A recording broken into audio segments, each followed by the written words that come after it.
What is going on, guys? It's Sean O'Connell, the managing director here at CinemaBlend, and I was able to see Todd Phillips' new film, Joker, at the Toronto International Film Festival. I'm here to tell you all about it in a spoiler-free review. I'm not giving up any details, but before I get into that, of course, do me a favor, go down and hit subscribe, turn on your notifications. We have a lot of coverage from Toronto, and of course, a lot of great entertainment videos, and we want to make sure that you guys see every single one of them. One small thing. Yeah. When you bring me out, can you introduce me as Joker? It goes without saying that this is the most accurate depiction of the Joker I have ever seen on screen before. It's one of these films when you come out of Joker that you cannot stop thinking about, almost because you're really surprised that Warner Brothers allowed Todd Phillips and Joaquin Phoenix to go to all of the dark places that they needed to go to in order to tell a Joker origin story. Now, what I love about Joker also is that, yes, it is an origin story or a potential origin story for one of DC's greatest villains, but they also figure out a way to sort of subvert their approach so that it's not actually an origin story. And again, to give any more detail would be to give away too much juicy stuff, but just know that Todd Phillips and Joaquin Phoenix have a beautiful understanding of the mystery of the background of this character, and they treat all that very seriously. Yes, it is a comic book movie that is rooted in the DC universe, but it depicts a realistic version of not just Gotham City, but how all of the insanity going on in this decrepit town could lead to the creation of a character like Joker. There's a lot of talk about Joaquin Phoenix and his portrayal of this character, Arthur Fleck, who is trying his hand at stand-up comedy, feels like he's being a little bit neglected, trying to figure out how bad the world is around him. And yes, Joaquin is incredible. The casting of Joaquin Phoenix was spot on for Joker, but it's the physicality of him in this role that really caught my eye and sort of took me to the next level in terms of his interpretation. Just the way he moves, the way he holds himself, the way he feels beaten down by everything that he's seeing in the city of Gotham contributes to the creation of this eventual Joker persona, and it's amazing to watch him slip further and further into madness.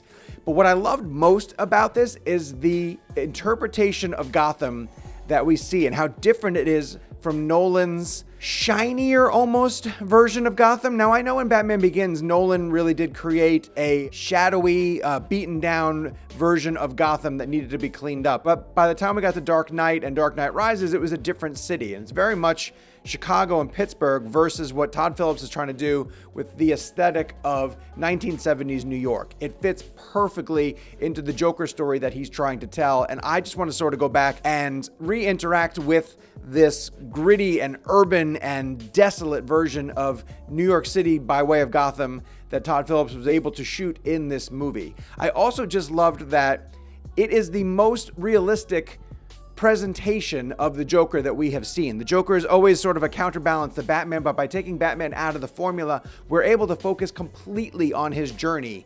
And the way that Joaquin Phoenix figures out ways to bring things about Joker to the surface, from the way that his laugh is just so incredibly painful to all of the things going on in his life that could push him over the edge. There's that one line about Joker about it just takes one bad day to send a guy into madness, even if the guy has a lot of problems before that, and I think Joker really captures that. Obviously, there's going to be a lot of talk about Joker getting into the Oscar race, and I do think that Joaquin can get nominated for this performance.